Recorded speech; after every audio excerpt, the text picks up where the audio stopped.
Hello, and welcome to Death Metal Chef.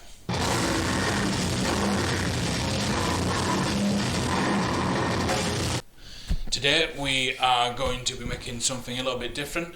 We're going to make a fish and mango coconut curry.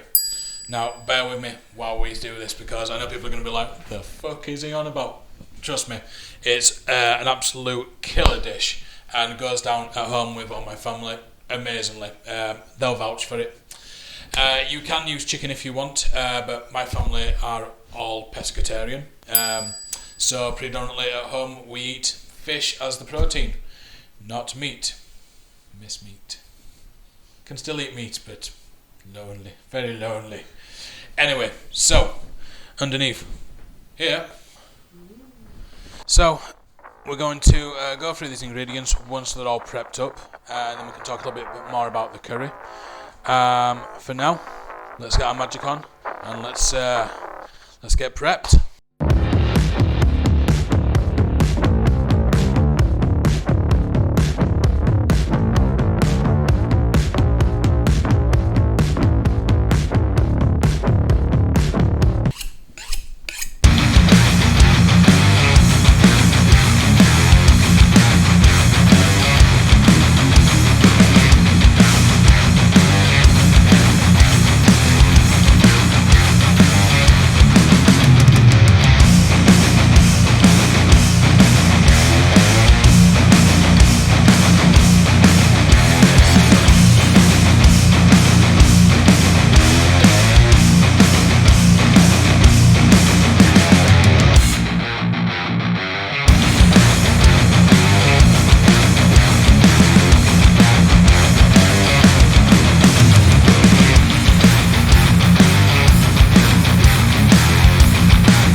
Okay, we've done the bulk of the prep work to make our curry, so we're going to go through the ingredients.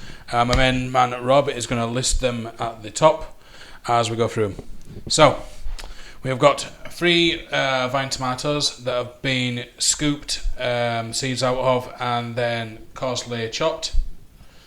We have got 4 cloves of minced garlic, a generous thumb of ginger. It's been minced down, not finely, very coarsely.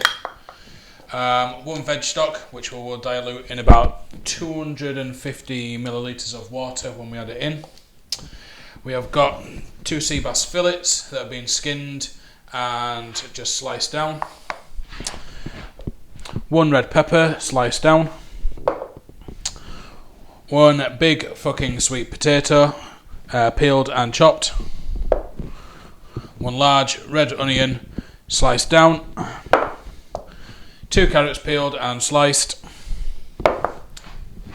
You will need 2 teaspoons of cumin, 2 teaspoons of ground coriander, and 2 teaspoons of turmeric. You will also need 1 tin of coconut milk, some brown sugar. We were wondering if we can borrow some brown sugar. some soya sauce, light or dark, don't give a shit, your choice, and standard salt and pepper.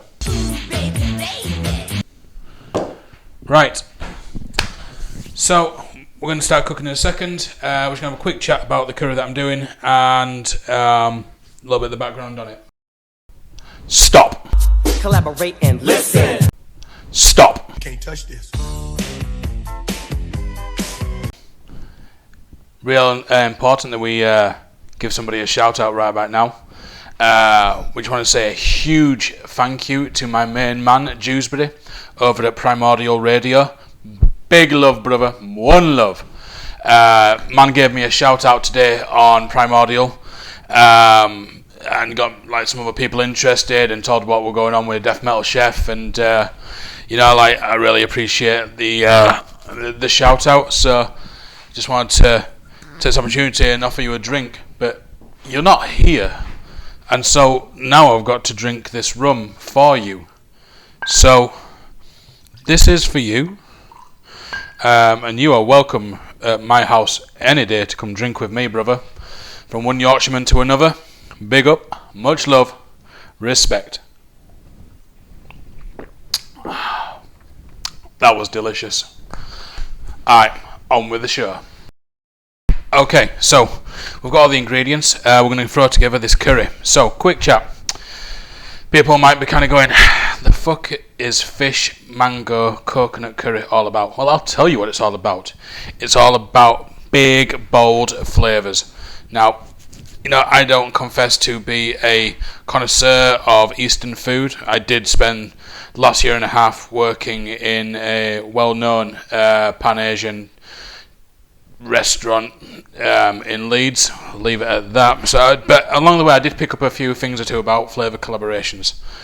For me, this works beautifully. You've got the creaminess of the coconut milk with, like, you know, like the spices and the sweetness from sweet potato and carrot, the mango at the end, the ginger, the lime. It all works together really, really, really well.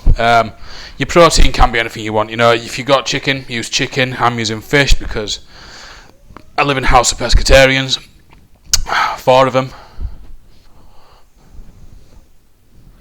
4. So we know our protein base is fish or corn. Tell them, Rob. Anywho, I digress. So we're going to throw this together. Like with all my recipes, this isn't set in stone. If you want to swap things for other things, you can do. The base of it is there. Make it your own. But this is what I use to put together a really, really shit hot curry. It's not. I mean, I come from Bradford. You know, like capital of curry, best curries in the entire world. Fact. Anybody will tell you that's from Bradford. But this is a really, really, really good curry, and kids love it as well. Kids love it because it's not korma per se, but it's got that coconut essence, and it's sweet, and the mango, and it's fruity, and it's a good way to get them to eat vegetables as well. But yeah, give it a crack. Let's crack on. So, first of all, I'm going to stick my extraction unit on, because last video set the fucking fire alarm, didn't I? Like a fucking douche. What a douche. So, let's crank this on just a little bit. We're going to take the lid off. Let's get this fired up. We on? Yeah, we're on. While the pan's warming, what we're going to do is get some rice on the go as well. Like, rice is straightforward, but in case, you know, you don't know, 1 cup of rice, 2 cups of water. Bring it up to the boil, turn it down as low as possible with a lid on. Let it cook slow and low, steam it up. After about 12 to 15 minutes, switch it off and just leave it with a lid on. And the residue steam will cook out, and it'll be nice sticky rice, but not like gunky, shitty fucking clumpy rice. Like you can fluff it with a fork. Fluffing. We all like to fluff. I need a fluffer. Anyway, so I'm going to quickly throw this. I'm going to turn the heat on because it's always nice to ever so slightly toast your rice on a dry heat just to release that flavour. It's like when you toast nuts and they kind of release the oils a little bit. You don't release oils with rice, but it gives it a kind of a more toasted sort of flavour, kind of similar to like brown rice, a little bit more nutty. So then it can just do that while you're getting 2 cups of water. 1 cup, 2 cup. Now, most of the time I would rinse my rice, but it's stupid o'clock in the morning and I can't be fucked. But as a rule of thumb, rinse your rice in water, drain it off, rinse it again, drain it, and do it. Or let it soak for an hour if you want beforehand. It just makes it nicer. Or don't, you know, it's your call. I don't give a fuck. Right, instead of using veg oil, this time round I'm using coconut oil. It makes for a much better flavour of curry. If you haven't got coconut oil at home, which probably a lot of you won't, then use veg oil. It's no biggie. I'm using coconut oil because I've got it, so I'm going to use it. And, you know, it's worth you buying some because it makes a huge difference to your food. Right. We're going to work real quick with this because my floodlights are beginning to die. So that's up to there. Crank the lid on that. That's on full. So first off, let's get the onions in there. We want these to start to soften up a little bit, but not fry and go crispy. Afterwards, we're going to throw in ginger and garlic.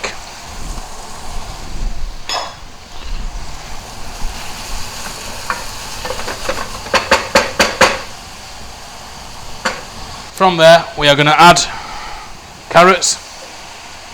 So we want them to start softening up. At this point now, we're going to get our spices in. So, where's my measuring spoons? So there's, and my teaspoon it is. So,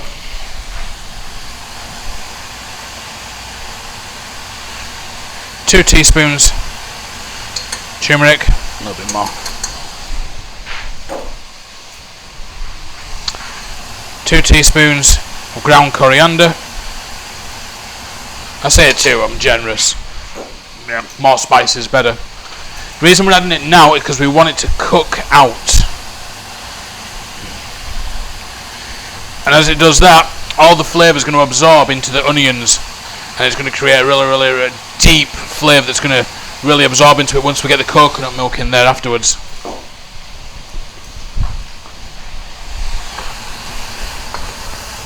That's how my water is beginning to boil, so I'm going to crank my heat down to the very lowest setting on that one, and we're just going to let it slow cook in the steam and the water, obviously. Now we're going to add some peppers, and we're going to add the tomato.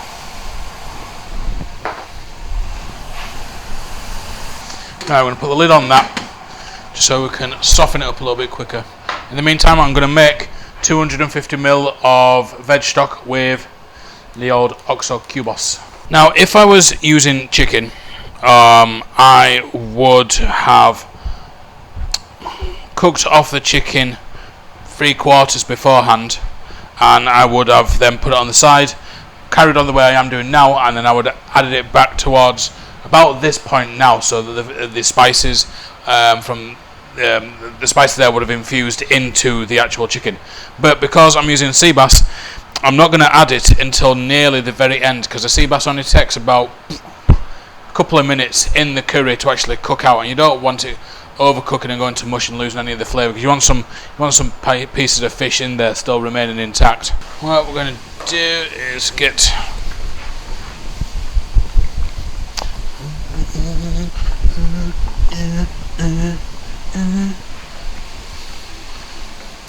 just giving Rob something to work with.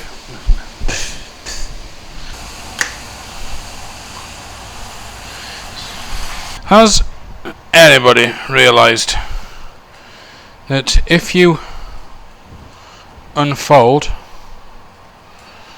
your OXO cube and then you push it down like so,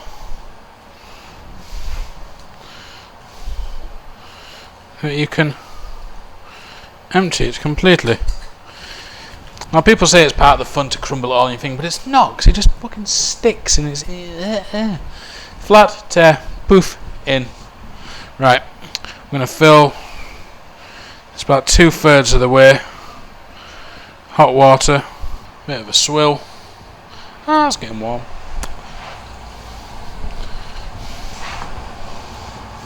Now we're going to throw our potato in there, and as the potato breaks down and cooks, the starch will be released and the sauce will thicken up with the potato, which try and fully submerge as much as possible. Right, we're going to leave that now, and we're going to come back to it in about 20 minutes or so, give or take, and then we'll finish off the final part then. Okay, stay tuned, on we go. Okay, we're back. Time has passed. Let's have a quick look at the curry. Oh yes, Sexual City.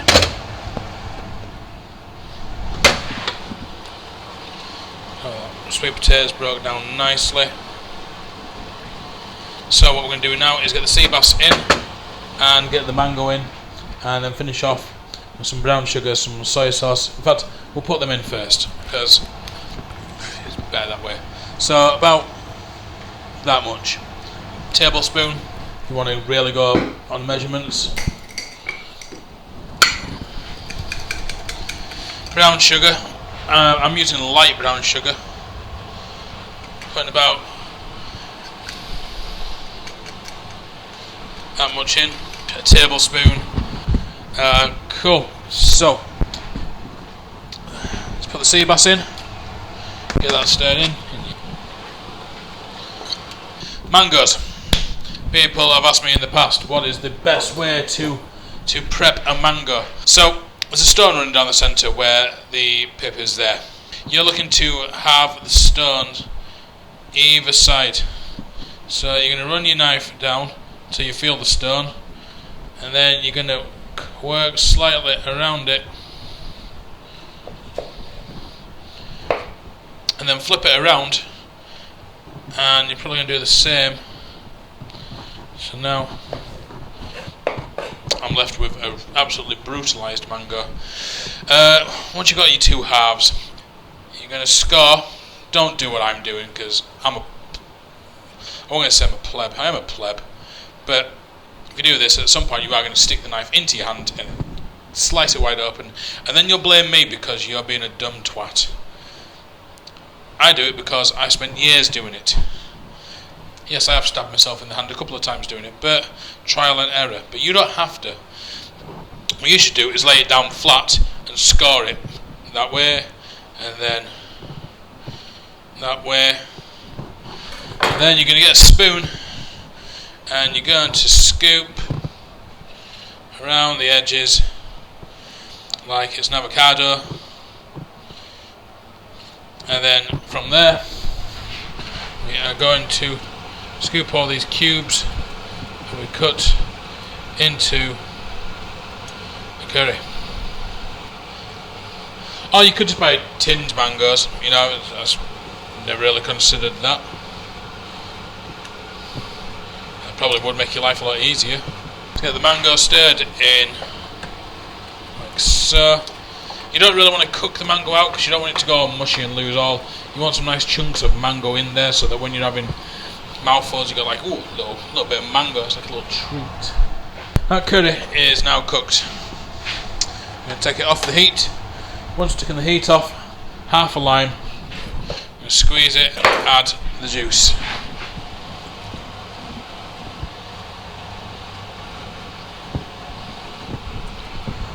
I've got a small handful of coriander that I've chopped This is the stuff I've had in the freezer.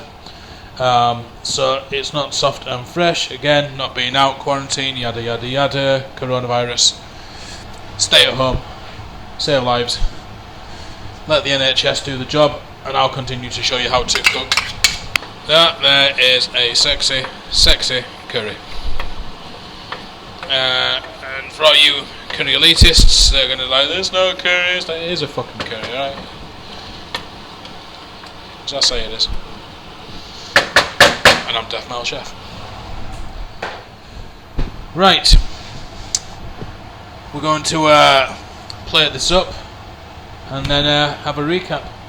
Okay.